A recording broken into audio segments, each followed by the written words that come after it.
మనకి రాహుల్ గాంధీ గారు election commission ఉద్దేశించి కొన్ని బోల్డ్ కామెంట్స్ చేశారనే చెప్పాలి.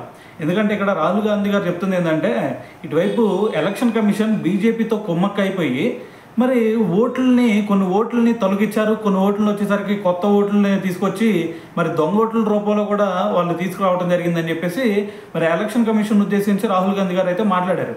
మరి దీనికి ఏమైనా సరే ప్రూఫ్లు ఉన్నాయా అంటే ఆయన చెప్తుంది ఏంటంటే, ఇది మహారాష్ట్ర ఎలక్షన్స్ అప్పుడు, అది కూడా ఎమ్మెల్యే ఎలక్షన్స్ అప్పుడు చూస్తే మరి ఈ 5 years టైం ఏదైతే ఉండిద్దో అప్పుడు ఎన్నో ఓటర్ల జాబితా నమోదవ్వలేదు. కానీ ఆ చివరి 5 నెలలు చూసుకుంటే దాదాపు 40 లక్షల కొత్త ఓట్లు వచ్చినాయి. మరి ఇవన్నీ చూస్తుంటే కొంచెం డౌట్ఫుల్గానే ఉంది.